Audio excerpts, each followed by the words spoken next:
So today we're going to talk about what xenophobia is, how xenophobia plays out in this pandemic, and things you need to be looking out for to try to curtail and mitigate the xenophobia that's happening around us in our society. So when we talk about xenophobia, what we're talking about is the fear and hatred of people we have categorized as strangers or foreigners. And I should say that that's a fear and hatred we have societally modeled and ingrained in what we view as our country's culture. Because let's be honest, the United States doesn't necessarily have a country culture. It is an amalgamation of a lot of different things that is built in rhetoric. This xenophobia includes the fear or dislike of the customs, dress, food, etc. of people who are culturally different from oneself. In the case of the United States, it's kind of those things we societally deem un-American and things we view as not a part of American culture. And like I said, I use quotations with that because the United States as a country doesn't necessarily have a culture like other countries and regions of the world do. So let's be real. Xenophobia is an offshoot of racism. And xenophobia is racism driven by stereotypes, misinformation, miseducation, and nationalist rhetoric. And to be quite honest, it is currently exploding on a national level in very dangerous ways. Now, let me say that xenophobia is not just a white thing. Although it is perpetuated and amplified by white supremacist mindsets, and it is pushed most vehemently by white people in the United States, it is not just a white thing. The truth is that there is also power, privilege, and class attached to xenophobia, and persons of culture who view themselves as exemplifying the American ideal or who are misinformed and miseducated as well about other cultures can also be xenophobic. So if you think about it, a person of culture cannot necessarily be racist toward a white person. That would be more prejudice. But when it comes to other races that are non-white, a person of culture can be racist and can be xenophobic. So one of the things that's been going on in this country right now is a dramatic increase in hate crimes in the United States. As this pandemic has progressed with no immediate end in sight, reports of hate crimes in the United States as a whole have dramatically increased. But the reports of anti-Asian assaults, harassment, and hate crimes have erupted. And this has erupted after a 5-year decrease in anti-Asian hate crimes. And that's the saddest part of all of this. We were going in a different direction with the attacks and the harm toward our Asian and Pacific Islander colleagues, friends, and family. And now we're looking at a massive eruption. We're talking about an eruption that has happened in the span of an 8-week pandemic. Reports of hate crimes against the API community are averaging close to 100 reported incidents per day. And these are just the reported ones. We have no idea how many have not gone reported because of fear, because of feeling like they would not be heard, things of that nature. And according to data from the Oregon Department of Justice, in Oregon alone, reports of hate crimes and bias incidents have spiked 366%. Think of that number. And that's just in the last 8 weeks, basically. 366%. That's right here in our neck of the woods. So when we're talking about xenophobia, there's two things that white folks and persons of culture who benefit greatly from white privilege need to understand. First, it is a privilege, a white privilege, to not have to face hate and oppression due to the color of your skin or your perceived nationality or race. We can never forget that.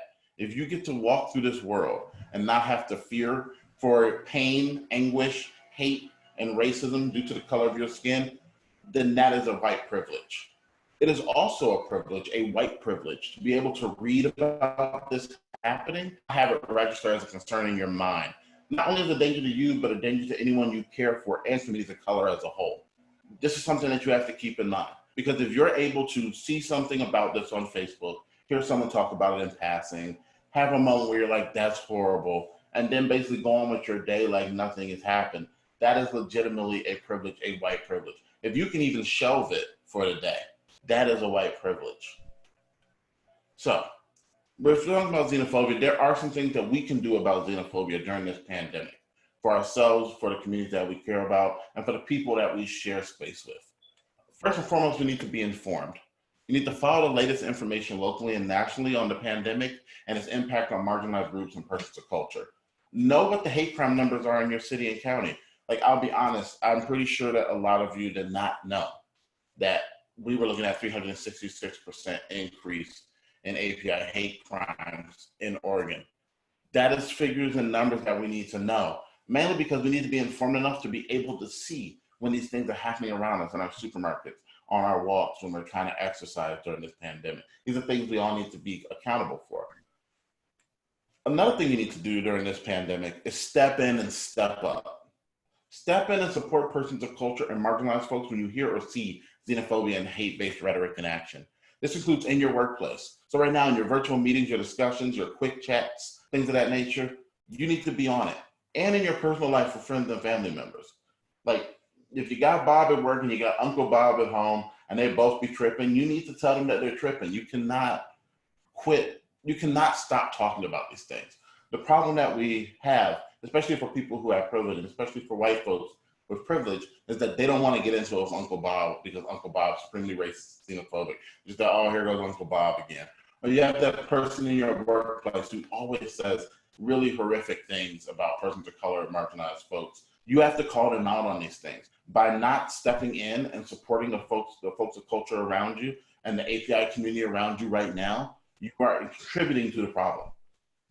Let me say, however, please note that this is not an invitation to cater to your white savior complex. This is also not a time for you to prove you deserve to be called an ally either. The label ally is earned way more than you speaking up once or twice in a situation. And I also want to note that expecting a person of culture or a marginalized person to thank you for doing something you should have been doing as a person with privilege anyway, and you want a pat on the back for it, it's not only white privilege, but it's also a window into your white fragility. And if you're a person of culture and you're expecting this pat on the back, you are dealing with some offshoots to your own white fragility and your connection to whiteness. And that's something you need to examine. And last but not least, what do you do about all of this during this pandemic? You do all of this post-pandemic as well. You get into the habit of doing all of the things I just said now. You stay consistent in your learning and growth in the aftermath of this pandemic. I know that a lot of folks want to talk about they want to go back to normal, and we don't have enough time to unpack how that impacts persons of culture and the API community and the way things are going in this country. There's a normalcy that we don't want. If you want a new normal, make this a part of your new normal and take action to support folks that are having to deal with xenophobia in this country. So that's all I got for y'all today. We only got 10 minutes, so we can't dive too deep into anything. But if you have any questions, I'd love to hear them. I'd love to have an open discussion about this for the time that we have left. And if you want to follow me on any of those social media channels, please feel free to do so. Thank you. Thank you, Pharoah. Looks like we might have something in the Q&A. Jennifer wonders, what are examples of the more subtle xenophobia we should look for and call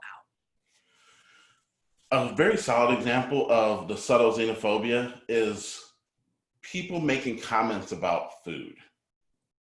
Like if you ever have a potluck at work and someone brings in food from their culture and people pick at it and they're like, oh, what's that? And they make fun of it, that's xenophobic. Because that means you're supremely uninformed, you're unwilling to accept someone else's culture, their food, their background. That is xenophobic. Other things that are xenophobic is when people make flippant comments about stereotypes that are connected to people. Like, for example, if they say something like, Jim comes into work late one day and you're like, those people, they're always late. That could have multiple connotations, but that is also supremely xenophobic when it's a person from another culture, because there might be a reason for them being late. I also think that when you look at from a management perspective, when you have managers who make statements about employees are hard to deal with, or I don't know how to talk to them, it's often women and persons of culture. And when it's persons of culture, it's usually people from other countries and other nationalities who immigrated to the United States. I've worked in multiple workplaces where people have basically said and done things of that nature that have made people supremely uncomfortable, and they don't know if they should report it. That is xenophobic, because you're basically pushing forward rhetoric that I'm difficult because you don't want to understand my culture. So those are some things that you should keep an eye out for. Thank you. We have another question, which is, as white people or passing, how can we be allies to people of culture? Well, that's a long form conversation, but I'll try to do the Cliff Notes version of that. The concept of allyship is a rough one, because people want to be called an ally, but they don't necessarily want to earn being an ally. Um, Allyship is doing this because you want to and not because you want people to think you're an awesome person. Um, and as a white person and as a person who may be white passing, uh, allyship has to be in the form of you actually saying something when something is happening. Like when you're in a supermarket and you see some cashier, a white cashier, harassing a person of culture, harassing an Asian, Pacific Islander, Oregonian who's just trying to get through their day, you need to be willing to be like, excuse me, I want to speak to a manager. Like, there's this thing going around right now where people are saying that people are Karen because they want to talk to the manager and all that jazz. You need to be a Karen in those situations. We need you to be a Karen. And we don't need you to feel like you need kudos for that. A part of allyship is just doing it, seeing the problems and doing it. I also think that you can be an ally by being informed, by just understanding people's cultures and having culturally competent conversations with people. Learn people's cultures, learn the things that harm them. If there are people in your life that you care about who are from different backgrounds, different cultures, different nationalities, knowing the things that harm them will help you be an ally to them. So you can be there for them when these things happen. And last but not least, because I know we only got so much time, you really need to think of the idea of, I know a lot of white folks have told me about, well, I talked to Jim after the meeting when they said that racist thing to him. And that didn't help Jim because you weren't an ally to Jim in that meeting. You didn't support Jim in that meeting when people were saying racist things. You need to support Jim in that meeting, like, y'all can't talk to Jim that way. Like, no, we need to roll this back. And you're not going to be liked for it. There are going to be some white folks who do not like you calling them out on the things that they have done, the things that they are saying in real time. They're not going to like it. Also being part of an ally is dealing with the fact that some folks ain't going to like you because you said something. And I know for a lot of white folks, that's a really hard pill to swallow because white culture is built in this individualist yet collectivist mindset where you need to be a part of in crowd. But being an ally is not being a part of in crowd. You're just trying to be a decent human being. And that's really what it comes down to. And I saw somebody post be an accomplice. That's a great mindset to have. You want to be an accomplice.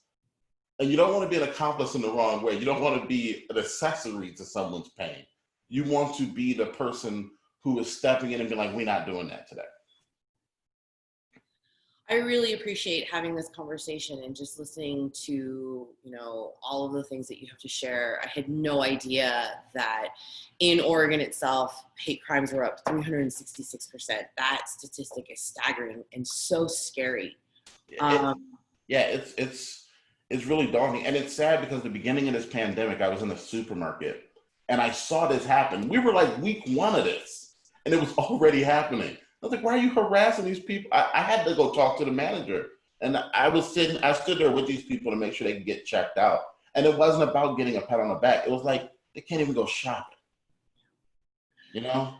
And those are legitimate fears. I mean, like I said, I go to the grocery store or when I go out, I physically and mentally prepare myself for a slur, some action to be taken against me.